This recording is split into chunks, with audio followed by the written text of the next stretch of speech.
আসসালামু আলাইকুম। আমি ডাক্তার শাহাদাত জুয়েল। ম্যাট্রিক্স পয়েন্ট আয়োজিত আজকের ক্যারিয়ার প্রেসক্রিপশনে সবাইকে স্বাগত। আজ আমাদের topic child and adolescent psychiatry. আমাদের মাঝে সাথে উপস্থিত আছেন ডক্টর হুমায়রা শাহজাহান হৃদি। আমি চাইবো তার কাছ থেকে ছোট্ট করে পরিচিতিটা নেয়ার জন্য। আসসালামু আলাইকুম। আমি ডাক্তার হুমায়রা শাহজাহান হৃদি, শিশু ও কিশোর মনোরোগ বিশেষজ্ঞ। আমি আ বা বিএমইউ বাংলাদেশ মেডিকেল ইউনিভার্সিটি থেকে এমডি চাইল্ড অ্যান্ড অ্যাডোলেসেন্ট সাইকিয়াট্রিতে আম পোস্ট গ্র্যাজুয়েশনটা করি। আর এখন আমি লাইফ স্প্রিং কনসালটেন্সি লিমিটেড এ আছি consultant child and adolescent psychiatrist হিসেবে। আচ্ছা, ধন্যবাদ হৃদি। আমরা শারীরিক স্বাস্থ্য নিয়ে খুব বিচলিত। এটা আমরা সবাই জানি। কোনো অসুখ, রোগ যেটাই হোক ডাক্তারের কাছে ছুটে যাই। কিন্তু আমাদের মানসিক স্বাস্থ্য বলে একটা বিষয় আছে। আমরা এটাকে অনেকে গুরুত্ব দেই, অনেকে গুরুত্ব দেই না। তো এই বিষয়টা নিয়ে বাংলাদেশে কিন্তু ডক্টর খুব ভালোভাবেই আছেন। তার মধ্যে আবার বড়দের আছেন, আবার ছোটদের আছেন। তো ছোটদের যেটাকে আমরা আজকে বলছি চাইল্ড অ্যান্ড অ্যাডোলেসেন্ট সাইকিয়াট্রি, সেটারই বিশেষজ্ঞ আমাদের ডক্টর হুমায়রা হৃদি। তো আজ আমি তার সাথে এই টপিকগুলো নিয়ে কথা বলব এবং বাংলাদেশে যারা ডক্টর যারা আছেন, তারা যদি এই সাবজেক্টে ক্যারিয়ার করতে চান, তাহলে সেটা আসলে কিভাবে সম্ভব? কোন জায়গাটাতে কোর্সগুলো আছে সেগুলো নিয়ে ধীরে, ধীরে আলোচনা হবে। তো শুরুতেই আমি হৃদির কাছে কোয়েশ্চেন করব যে, তোমরা এই চাইল্ড এবং অ্যাডোলেসেন্ট সাইকিয়াট্রিতে কি, কি ধরনের সমস্যা নিয়ে বাচ্চারা আসে? আচ্ছা। চাইল্ড অ্যান্ড অ্যাডোলেসেন্ট সাইকিয়াট্রি আসলে আমি যদি বাচ্চাদের মানসিক যেই রোগগুলো আছে সেগুলোকে আমি একটু সহজ হয় আমি ভাগ করে ফেলি। Sure. আম ৩ টা বড়, বড় গ্রুপে আমরা ভাগ করতে পারি বেসিক্যালি। ১ম এ আমরা যেটা বলি আম ইমোশনাল ডিসঅর্ডার, যেটা ডিপ্রেশন, এংজাইটি এই ধরনের। এটাকে আমরা আরেকটা টার্মে আমরা বলি যে ইন্টারনালাইজিং ডিসঅর্ডার। অর্থাৎ মানে যেই বিষয়গুলো নিজের ভেতরে থাকে।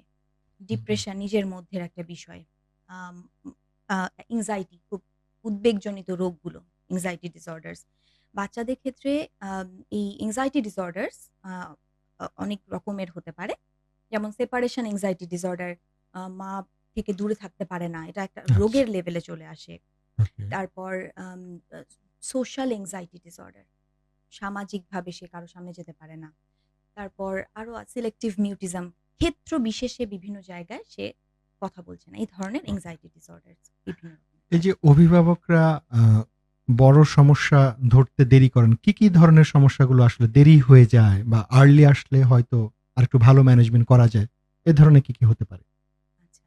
আম অভিভাবকরা যেহেতু মানসিক রোগটা অনেক ট্যাবু একটা বিষয়, আচ্ছা। বা স্টিগমা আমরা যেটা বলতে ভ্রান্ত ধারণা অনেক আছে। হুম, হুম। মানসিক রোগ যে এটা যে একটা সমস্যা, এটাই আসলে মানুষ বুঝতে পারে না।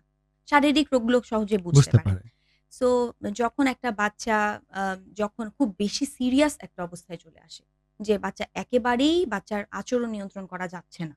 আচ্ছা। এরকম কি, কি সমস্যা যা সহজে যারা বুঝতে পারবে অডিয়েন্স, কি, কি সমস্যা নিয়ে আসলে বাচ্চা করে? আচ্ছা, সমস্যাগুলো যেমন একটা হচ্ছে যে তার behavioral প্রবলেম। আচ্ছা, যেমন প্রচন্ড রাগ, মেজাজ বেশি খারাপ হয়ে থাকে। হঠাৎ করে গায়ে হাত তুলে বাবা-মার গায়েও হাত তুলছে বা আচ্ছা, প্রচন্ড ভাঙচুর করছে, aggressive behaviors বা টেম্পার ট্যান্ট্রাম করছে, জ্বালাচ্ছে সারাক্ষণ। আচ্ছা। সো এই বিষয়গুলো behavioral disorders আছে।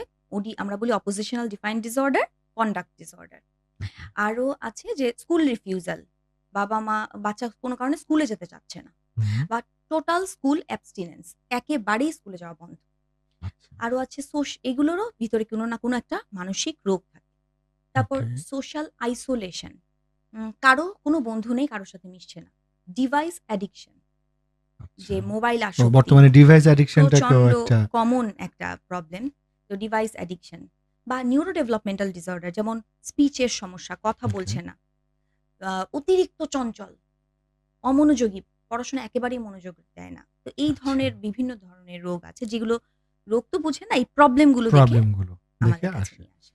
এই যে আমাদের এখন বাচ্চাদের যেরকম পড়াশোনার একটা প্রচন্ড চাপ থাকে স্কুলে বা অনেকে পরবর্তীতে প্রাইভেট বা এই চাপগুলো কি কোনো প্রভাব ফেলে কিনা? হ্যাঁ, অবশ্যই এটা অনেক ইম্পোর্টেন্ট। কারণ আম প্রেশার যেটা একাডেমিক ওভারলোড, ওকে। হ্যাঁ? একটা বাচ্চার প্রোননেস টু ডেভেলপ ডিসঅর্ডার মানে একটা মানসিক রোগ তৈরি করে ফেলার জন্য রিস্ক ফ্যাক্টর হিসেবে কাজ করে এই আচ্ছা, একাডেমিক ওভারলোড। সে না ব্যালেন্স করতে পারে, না ফ্যামিলির যে এক্সপেকটেশন আছে সে ফুলফিল করতে পারে। আচ্ছা। সো বা বুলিড হয়। অনেক সময় বাংলাদেশের একটা জরিপে আসছে যে স্কুলে প্রচুর পরিমাণে বাচ্চারা বুলিং এর শিকার হয় হুম, এবং একটা বড় পার্সেন্টেজ হয় টিচারদের মাধ্যমে। যে ওকে। টিচাররা ইচ্ছা করে হয়তো বুলি করে না। টিচাররা ঠিক করতে চায় বাচ্চাটাকে শাসন হুম, করার জায়গা থেকে বা শেখানোর জায়গা থেকে। কিন্তু এটা রিপিটেড ও যেহেতু এত ওভারলোড নিতে পারছে না। সো আচ্ছা, এটা একটা পর্যায়ে গিয়ে একটা বুলিং এর মতো হয়ে যায়। আচ্ছা। সো এটা প্রচন্ড অনেক রকমের সমস্যা তৈরি করে ফেলে। যেমন depression, depressive disorder, anxiety hmm, disorder, social anxiety, school phobia. তো হুম, এই ধরনের বিষয়গুলো আস্তে, আস্তে ডেভেলপ করে। ইভেন সুইসাইড পর্যন্ত তো আমরা দেখি। ওকে। যেমন আমরা স্কুলের যে শাসন যেটা বললে বা বাবা-মায়ের যে অতিরিক্ত শাসন যেটা বলে না কেন? কারণ ছোটবেলায় যখন আমরা ছিলাম আমরা যে বাবা-মার মার খাইনি এমন মনে হয় খুব কম আছে আরকি। তো এখন তো আসলে এটা চিন্তাই করা যায় না। যেমন আমার মনে আছে যে স্কুলে তো সারাদিন পিটাইতো। রাইট। হ্যাঁ? হুম, জি, তো মা মানে কোনো বাড়ির কাজ নিয়ে না আসলে অথবা পড়া না পারলে বেত অলওয়েজ একটা থাকতই। কম্পালসরি ছিল। হুম, বাসায় একই রকম যদি বাড়ির কাজ না হতো বা ঠিকমতো দুপুরে যদি না ঘুমানো হইতো, হ্যাঁ? তারপর সন্ধ্যায় মাগরিবে আজানের পরপরই পড়তে বসা। এই বিষয়গুলো যদি না থাকতো বেতের বাড়ি কনফার্ম। তো এখনকার এই বর্তমান জায়গাটাতে বাচ্চাদের সাথে এই বিষয়গুলো করা মানে একদমই চিন্তাই করা যায় না। তো এই ২ টার পার্থক্য আসলে কিভাবে মূল্যায়ন করো? আচ্ছা। আ এই যে মাইর দেওয়া, হ্যাঁ, হ্যাঁ? হ্যাঁ। মাইরের উপর ওষুধ তো ওষুধ নাই। তো নাই। যে সেটাই। আমরা কমন একটা টার্ম রাইট। কথা শুনতাম। তো কর্পোরাল পানিশমেন্ট আমরা বলি। হুম, এটা কর্পোরাল পানিশমেন্ট বা ফিজিক্যাল পানিশমেন্ট যেটা, এটা অ্যাকচুয়ালি সাইকোলজি কি বলে? রিসেন্ট যে আমি রিসার্চ এর কথা যদি ওকে। আমি বলি, যে কর্পোরাল পানিশমেন্ট ইফেক্টিভ। কিন্তু ইফেক্টিভ হওয়ার কিছু শর্ত থাকে। সেই আচ্ছা। শর্তগুলো ফুলফিলড হতে হবে। কিন্তু যেমন হচ্ছে মাইর দি মাইর সবসময়ই মারছে, মার দিচ্ছে এরকম করলে হবে না। মারও দিতে হবে আবার ভালো কাজ করলে পুরস্কারও অনেক পুরস্কার দিতে দিতে হবে। হবে। কিছু বিষয় ছিল অ্যাকচুয়ালি ইফেক্টিভ এজন্য ছিল। হুম, এখনের পরিবেশে এখন এই সোসাইটিতে কেন ইফেক্টিভ না? কারণ এখানে পরিবেশগত অনেক বিষয় আছে। রাইট। কারণ এনভায়রনমেন্টাল আমার তখন মাঠ ছিল আমি খেলতে যেতাম। রাইট। আমার তখন আমার মোবাইলে আমার অ্যাডিকশন ছিল না। তো ওইটাও নিশ্চয়ই অনেক কিছু অনেক আসলে বড় রোল ডিপেন্ড প্লে করে, করে। রোল প্লে করে। রাইট। আচ্ছা, ভেরি নাইস। তো আমরা এ পর্যায়ে যদি একটু বলি যে যারা সাইকিয়াট্রি অথবা চাইল্ড সাইকিয়াট্রি তে পড়াশোনা করতে চায়, বাংলাদেশে ২ ২ টা ইনস্টিটিউট এবং ৩ টা যদি বলি বিসিপিএস সহ এই জায়গা থেকে ডিগ্রিটা প্রদান করে থাকে। একটা হলো বিএমইউ যেটা শাহবাগে অবস্থিত। এখানে আপনি গভর্নমেন্ট ক্যান্ডিডেটের জন্য ৪ টা মানে যারা বিসিএস করা আছে তারা ৪ টা সিট এবং নন গভর্নমেন্ট যারা আছে তাদের জন্য ৪ টা সিট। Even National Institute of Mental Health যে ইনস্টিটিউট আছে সেখানে একটা, একটা করে সিট আছে। এছাড়া বিসিপিএস এখন কিন্তু এই সাবজেক্টটা এড করেছে এবং এখান থেকেও কিন্তু আপনি ডিগ্রিটা নিতে পারেন। এবং ম্যাট্রিক্স পয়েন্ট আ এই এফসিপিএস এবং এই যে এমডি ২ জায়গাতেই কিন্তু একটা প্রিপারেশন নেয়ার ক্ষেত্রে গুরুত্বপূর্ণ ভূমিকা রাখছে। তো আমি যদি বলি রেসিডেন্সি যেটা এইখানে স্বাভাবিকভাবেই সিট যেহেতু ১০ টা সিট এখানে ক্যান্ডিডেটও বেশি, পরীক্ষা অনেক বেশি দেয়। তো এই জায়গাটাতে আমরা খুব সুন্দর গুছানো একটা প্ল্যান আছে এবং সেইভাবে কনস্ট্রাকটিভ ওয়েতে যদি আপনারা ম্যাট্রিক্সে আসেন, আমার সাথে কথা বলার তো সুযোগ থাকছেই। আপনারা সেই বেসিক সাবজেক্ট বা ক্লিনিক্যাল সাবজেক্ট কি, কি পড়তে হবে আপনারা অবশ্যই ভিউতে দেখে যাবেন, দেখতে পাবেন। এগুলো যদি ক্লাস, পরীক্ষা এবং লেকচার শিট এবং অ্যাসোসিয়েটেড বইগুলো যদি আপনারা ঠিকভাবে আমাদের দেখানো পথে সলভ করেন, তাহলে এই সাবজেক্টে চান্স পাওয়া কিন্তু সম্ভব। তো আজকে আমরা এই সাবজেক্টটা নিয়ে কথা বলছি কারণ প্রত্যেকই ক্যান্ডিডেট যারা সাবজেক্ট চুজ করেন শুরুতে এমবিবিএস এর পরে, তারা জানতে চায় আসলে এই সাবজেক্টের প্রসপেক্ট কেমন? এই সাবজেক্টে পড়াশোনা করলে সে আসলে কোথায় কাজ করতে পারবে? এই বিষয়গুলো নিয়ে অনেক কিছু জানার আছে। কারণ একটা বড় লম্বা কোর্স ৫ বছর, ৬ বছর, ৭ বছর পর্যন্ত লেগে যায়। শেষ পর্যন্ত তার ফেইট আসলে সে কোথায় গিয়ে কাজ করবে? এই বিষয়গুলো জানানোর জন্যই আমাদের এই ক্যারিয়ার প্রেসক্রিপশন। আজকে আমাদের সাবজেক্টের নাম হলো চাইল্ড অ্যান্ড অ্যাডোলেসেন্ট সাইকিয়াট্রি। এর পরবর্তীতে যদি আমি আসি প্রশ্নে, এই সাবজেক্ট থেকে পাশ করে স্কোপ কেমন আসলে কাজ করার মতো এই জায়গাগুলো যদি একটু ডিসক্রাইব আম প্রথম কোথায় আমি কোথায় কাজ করার সুযোগ আছে আর কি গভর্নমেন্ট ক্যান্ডিডেটদের তো বিষয়টা একরকম হুম, অনেক বিভিন্ন জায়গায় এখন যেহেতু চাইল্ড সাইকিয়াট্রি খুব ইম্পর্ট্যান্ট একটা রোল প্লে হুম, করছে কারণ প্রচুর পরিমাণে বাচ্চারা এই সমস্যাগুলোতে ভুগছে গভর্নমেন্টও বিভিন্ন রকমের স্টেপস নিচ্ছেন সো আমি প্রাইভেট যারা ক্যান্ডিডেট তাদের ক্ষেত্রেও আমি বলবো আমি আসলে সব যারা ক্যান্ডিডেটস রাইট সবার জন্যই আমি বলবো যে প্রথম জিনিস একটা মাথায় রাখতে হবে যে যে কোনো সাবজেক্টেই চ্যালেঞ্জ আছে যদি রাইট সে ভালো করতে চায় ডেফিনেটলি কোনো চাইল্ড সাইকিয়াট্রিতে আমি যখন ঢুকি আমি পুরা কোর্স টাইমটায় আমার কাছে আমার যতটুকু আমি ভেবেছিলাম যে স্কোপস কি আমি একটু প্রশ্নবিদ্ধ ছিলাম কারণ আমি একদম প্রথমের দিকে যারা প্রথম দিকের পাশ হুম, করেছেন আমরা ফার্স্টের দিকের ব্যাচ তখন যেহেতু বের হয়েছে বেশি মানে চাইল্ড সাইকিয়াট্রিস্ট নেই হুম, অল্প কিছু সো আমরা এখন অ্যাজ প্রসপেক্টগুলো আমি সম্পর্কে ধারণা কমই ছিল কিন্তু হুম, যতই দিন গিয়েছে ততই অপরচুনিটিস এখন ডেভেলপ করছে নতুন নতুন ক্ষেত্র তৈরি হচ্ছে একটা জিনিস মাথায় রাখতে হবে যে প্রচুর পরিমাণে পেশেন্ট হুম, চাইল্ড সাইকিয়াট্রির প্রবলেমগুলো নিয়ে এখন আসছে রাইট মানুষের আগে ধারণা ছিল খুবই কম কিন্তু এখন কিন্তু মানুষ অনেক আস্তে আস্তে সচেতনও হচ্ছে সচেতন হচ্ছে সো সেই জায়গা থেকে একদম ২ বছরের বয়সের বাচ্চা থেকে শুরু করে হুম, চাইল্ড একদম ইউথ রাইট 25-30 পর্যন্ত ইভেন নিউরো ডেভেলপমেন্টাল ডিসঅর্ডার যেগুলো অটিজম হুম, এডিএইচডি এটা তো লাইফ লং বিষয় হুম, এগুলো সবই চাইল্ড সাইকিয়াট্রির অ্যারেনার মধ্যে পড়ে কাজেই পেশেন্টের কোনো যে মানে অভাব হবে মার পেশেন্ট নাই হুম। এরকম না কারণ কাজ আমাদের করার অনেক জায়গা কারণ আছে রিসোর্স তো কম চাইল্ড রাইট সাইকিয়াট্রিস্ট কম আছে সো এই দিক থেকে একটা ভালো অনেক ক্ষেত্র আছে এবং খুবই ইন্টারেস্টিং একটা টপিক একটা হুম, সাবজেক্ট আমি বলবো কাজ করে খুব ভালো লাগার একটা বিষয় আছে আমার যেমন খুব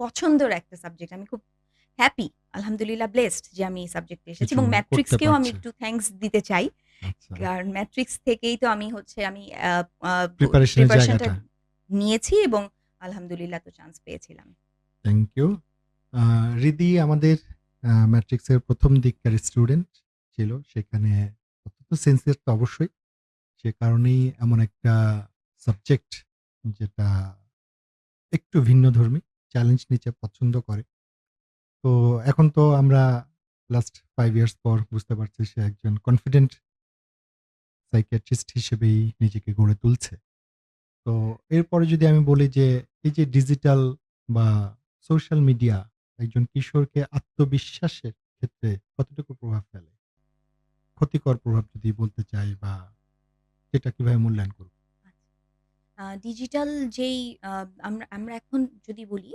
মোটা দাগে অ্যাডিকশনের ব্যাপারটা এখানে চলে আসে আচ্ছা হ্যাঁ হ্যাঁ, কারণ হচ্ছে এতদিন পর্যন্ত আমরা জানতাম সাবস্টেন্স ইউজ ডিসঅর্ডার বা নেশা জাতীয় দ্রব্যে আসক্তি আচ্ছা কিন্তু এখন রিসেন্টলি বিভিন্ন ICD-11 বা DSM যেটা বলছে যে ইন্টারনেট অ্যাডিকশন হিসেবে আরেকটা টার্ম চলে আসছে যে ওকে ইন্টারনেটও এক ধরনের আসক্তি তৈরি করছে এগুলোকে বলে বিহেভিয়ারাল অ্যাডিকশন আচরণজনিত নেশা সরি আরেকটা হচ্ছে গেমিং ডিসঅর্ডার প্রচুর পরিমাণে আমি পেশেন্ট পাই যারা হচ্ছে গেমে আসক্ত প্রথম বাবা মারা হ্যাঁ একটু গেম অতটা খেলছে গুরুত্ব দেয়নি গুরুত্ব দেয়নি গেম কিন্তু খেলছে এটা এমন হয়ে যায় যে ডিপেন্ডেন্স ডেভেলপ করে আমার কাছে এমন আচ্ছা পেশেন্ট আসে যে মোবাইল যদি না দেয় তাহলে সে স্কুলে যাবে না এবং কোনোভাবেই তাকে স্কুলে নেওয়া যায় না ওইটাকে কেন্দ্র করে তার সবকিছু সো আচ্ছা গেমিং অ্যাডিকশন ওইটা মানে ওইটাই একটা সেপারেট ডায়াগনোসিস একটা রোগ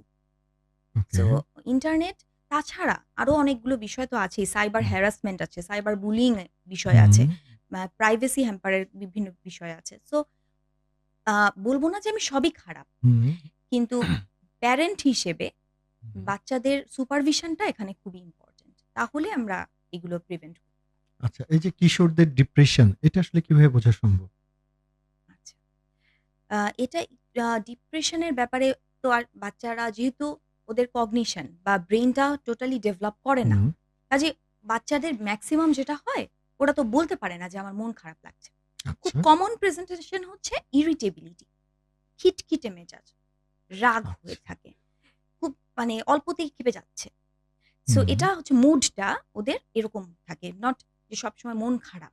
কিছু বাচ্চা থাকে ডিপ্রেসড। ইভেন স্মাইলিং ডিপ্রেশনও আছে। অনেক কিশোর-কিশোরী হুম, যারা হাসছে, দেখে বোঝার উপায় নেই। কিন্তু আসলে সে খুব ডিপ্রেসড। কারণ আচ্ছা। আদার ফিচার্স আছে। আরো কিছু অন্যান্য ক্রাইটেরিয়া যেগুলা তার মধ্যে আছে। হয়তো সে রেজাল্ট আস্তে, আস্তে খারাপ করছে। হয়তো হুম, সে মানুষের সাথে একটু বেশি মিশছে না। সো এই ধরনের ইভেন সেলফ হার্ম, হাত কাটছে, হ্যাঁ? হুম, বা কোনো নোট লিখে দিচ্ছে সুইসাইডাল নোট যে আত্মহত্যা করতে চায়, সে মরে যেতে চায়। এই আচ্ছা। ধরনের কিছু মানে সিভিয়ার লক্ষণও দেখা যেতে পারে।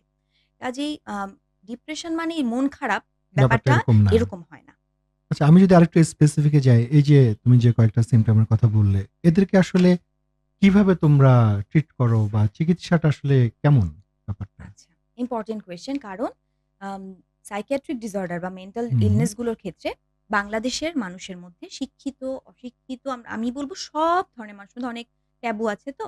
হুম, তো এই জায়গাটা একেকটা কয়েকটা জিনিস মাথায় রাখতে হবে। ১ম কথা হচ্ছে যে মানে মানসিক রোগ মানেই পাগলের রোগ না না। বা পাগল না এটা সে। একটা মাথায় রাখতে হবে শুরুতে। আবার মানসিক রোগে ডাক্তার মানেই পাগলের ডাক্তার না।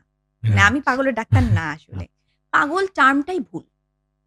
এটা বাংলাদেশের কালচারাল একটা টার্ম ফার্স্ট রাইট। কথা।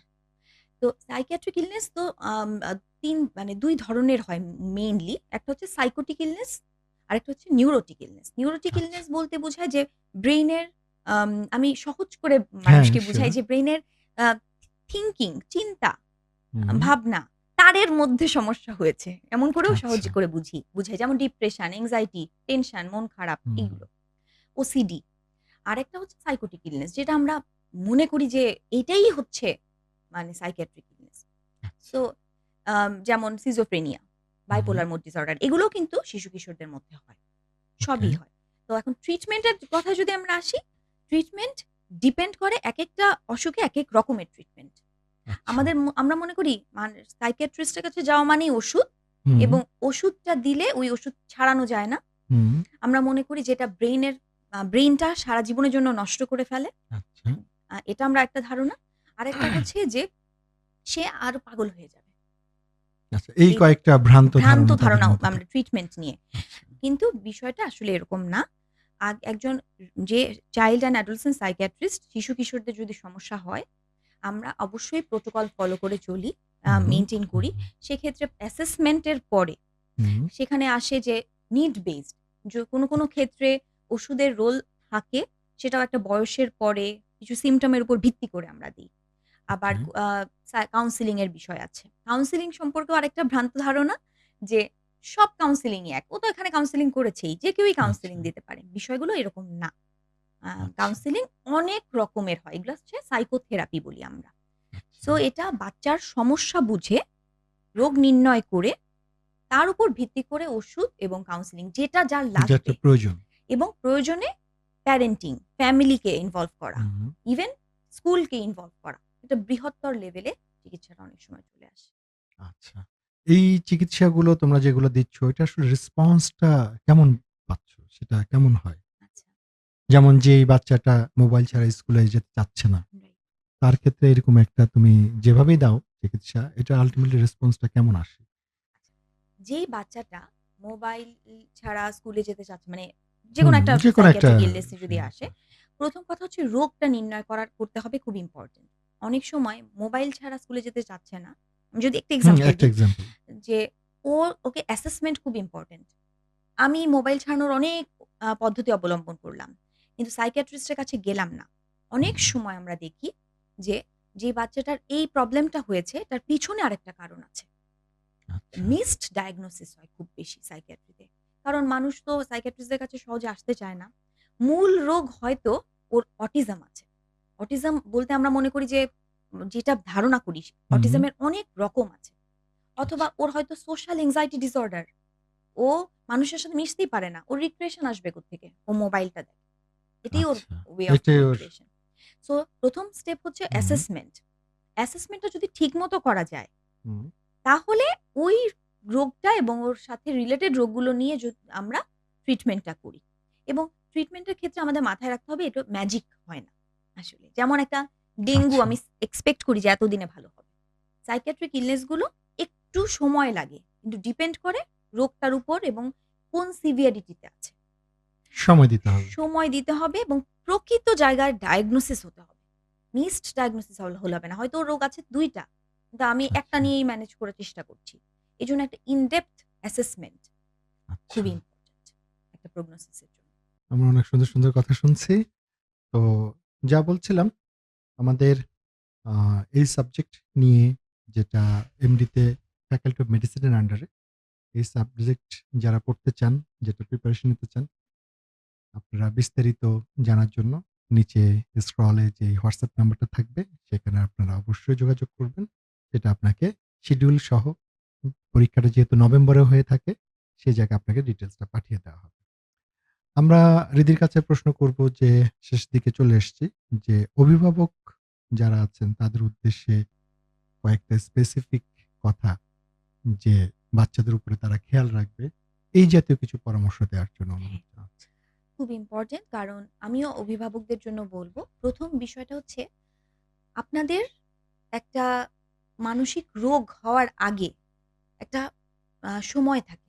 রোগ হুম, তৈরি হয়ে যাওয়ার আগেও একটা সময় থাকে। ওই সময় মানে বাচ্চাদের সাথে কানেকশন এর বিষয়টা, প্রিভেনশন টা তো খুব রাইট। ইম্পোর্টেন্ট। সো আমি বলব সুস্থ প্যারেন্টিং টা নিশ্চিত করাটা খুবই ইম্পোর্টেন্ট। সেক্ষেত্রে আমরা যেন আমাদের সময়ের প্যারেন্টিং এরকম ছিল, এখন এরকমই হতে হবে এটা না মনে করি। পজিটিভ প্যারেন্টিং, কিরকম প্যারেন্টিং হওয়া উচিত এটা অনেক বিস্তৃত বিষয় কিন্তু পজিটিভ প্যারেন্টিং নিশ্চিত করতে হবে। তাহলে অনেক কিছু থেকে আমরা আমাদের বাচ্চাকে বাঁচাতে পারব। সেকেন্ড আমি যে জিনিসটা বলব যে যখন আমি বাচ্চার একটা সমস্যা মনে করছি যে বাচ্চার আ কোনো একটা behavioral চেঞ্জ, বাচ্চার যে এরকম ছিল না হঠাৎ করে কিছু পরিবর্তন। তখন এই পরিবর্তনগুলো কোন রকম বাচ্চা হয়তো কারো সাথে মিশছে না। আমি জোর করে কারো সাথে মিশানোর চেষ্টা করছি। এই স্টেপটা নেওয়ার আগে আমার যেটা চিন্তা করতে হবে why? কেন পরিবর্তন হচ্ছে? সো কারণটা আমি যদি বুঝতে পারি, তাহলে হয়তো অনেক কিছু আমি বের করে ফেলতে পারবো এবং ওকে রিয়াল হেল্পটা করতে পারব। আর তৃতীয়ত হচ্ছে প্লিজ আমাকে পাগলের ডাক্তার ভাববেন না।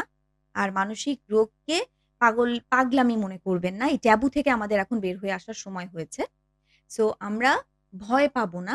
আমরা হুম, সঠিক সময়ে যখনই মনে হবে এটা প্রবলেম এবং প্রবলেম। আমি প্রবলেমটা সলভ করতে পারছি না, তখন আমরা একজন শিশু-কিশোর মনোরোগ বিশেষজ্ঞের কাছে যাব। যেন যদি প্রবলেম হয় উনি ডায়াগনোসিস করবে, ট্রিটমেন্ট হবে। যদি প্রবলেম অবশ্যই। না হয় সেটাও তো আপনি জানতে পারবেন। কাজেই এই ৩ টা আমার পরামর্শ থাকবে প্যারেন্টস দের জন্য। ওকে। ধন্যবাদ রিদিকে। আমি শুরুতেই বলেছিলাম যে শারীরিক স্বাস্থ্য আরেকটি হলো মানসিক স্বাস্থ্য। মানসিক স্বাস্থ্যটা দেখা যায় আমাদের অনেক সময় অবহেলিতই থেকে যায়। তো আমরা যদি এই ক্যারিয়ার প্রেসক্রিপশন এর মাধ্যমে ছোট্ট কিছু যদি উপকৃত হয় তাহলে আমাদের এই প্রোগ্রামটা সার্থক হবে। তো আজকে এই পর্যন্তই আমি ধন্যবাদ দিচ্ছি ডক্টর রিদিকে। আবার নিশ্চয়ই নতুন কোনো প্রোগ্রামে আসবো। রিদি, কিছু বলে হ্যাঁ, আমরা এই প্রোগ্রামটা শেষ করব। আচ্ছা আমি তো ধন্যবাদ দিতে চাই ম্যাট্রিক্সকে ওকে, যে থ্যাংক ইউ। ভাইয়া আপনাকে অবশ্যই।